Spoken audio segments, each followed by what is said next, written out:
Hello everybody. I am doing this separate tutorial on mesh cutting because I watched through my first one on just the basics and I decided that I wasn't quite happy with how I showed you how to cut the mesh because you couldn't really get a good view of it. Now I'm doing this before my child's bedtime, so I apologize for the background noise, but hopefully we can get through this.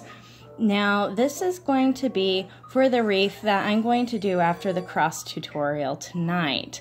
It's an Easter wreath. It has beautiful colors and I'm doing that because I want to get it made even though we're so close to Easter, because the colors are gorgeous and I just want to do it. But I'm going to be doing what I call the double ruffle method. And I really like these for the double ruffle. But the thing is that these can be a little bit more expensive than just making your own. But I do like how it stands up a little bit.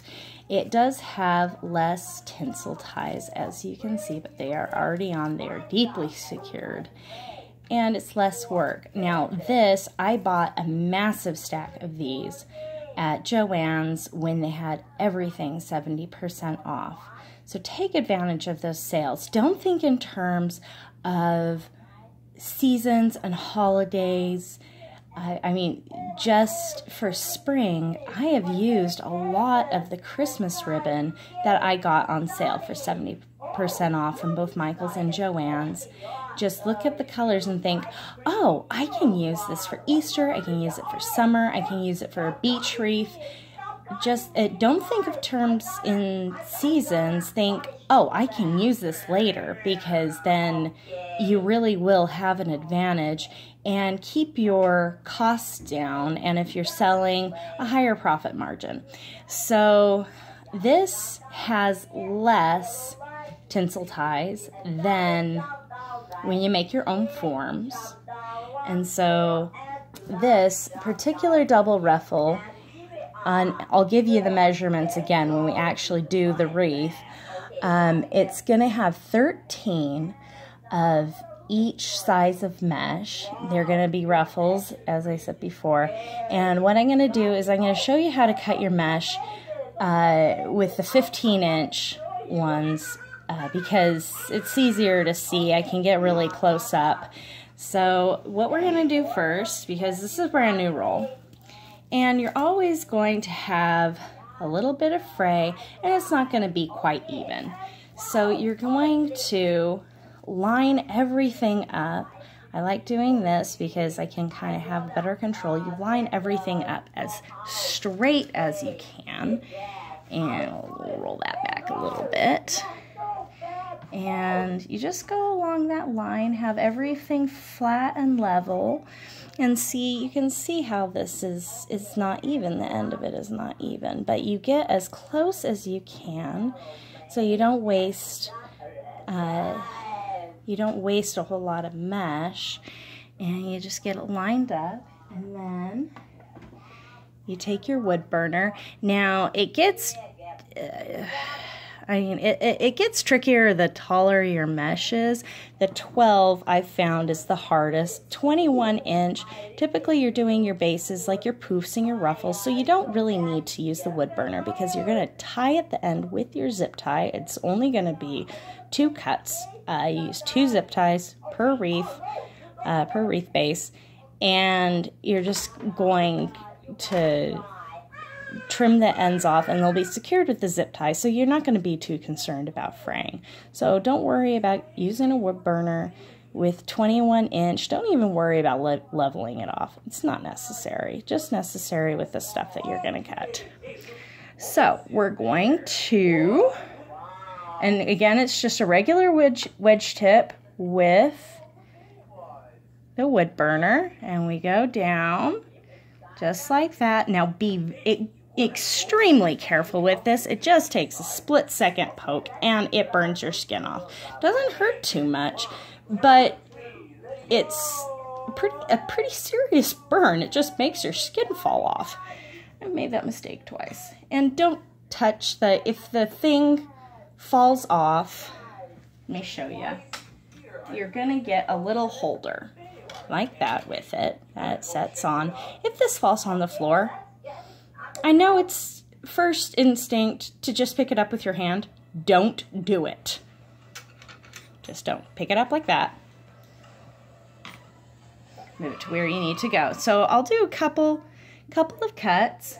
Now, when you're cutting your mesh, you're going, get rid of that. You're going to come around. You're going to put it down to your 1 inch mark. Get it lined up. And this is stretchy. It likes to do what it wants to do. So you need to kind of force it to be even a little bit. And then you're going to smooth it down. What did I say? 15 inches. Okay, so 15 inches. I like using my full forearm, getting it as flat as possible. Make sure my edge is still even. And then you just get out your wedge tip and you follow that line all the way down. And don't touch yourself because it's no bueno. Okay, so we got one. I'm just gonna do a couple with you just so you can kind of see. And sorry, I ramble. I'm a chatty Cathy. I like talking. I only have a 5-year-old to talk to around this house, so you people are stuck listening to me. So I apologize. Okay, and we're gonna go all the way. Oh my goodness, my hand's really close on that one. That was a little scary. And then they just curl up really nicely. So you're gonna just put them there. They stack up really nicely. Now, if you cut extra, you can keep them for future wreaths, but you have to be very careful about how you store them. I like storing them upright. I just put a little, I roll them up, put a little bit of tinsel tie around them, and it keeps them secure, keeps them from fraying. And then when you use them, there will be a little bit of fray, but you can just trim the very edge off. And then you can use them for future projects. In case if you're like me and sometimes you don't know how to count. So, and we're gonna do a couple more. So yeah, you just come on down here. And like I said again, you don't run into 12-inch too often. I can't remember off the top of my head whether it's Michael's or Joann's, but they do have a 12-inch mesh, and they're the only ones that have a 12-inch mesh. And so you go to do a project, you think you have the perfect color set, and then you realize one is 10-inch and one is 12-inch, and that is not so much fun. But the 12-inch is a lot harder to cut because you run out of arm. And you have to figure it out. Okay.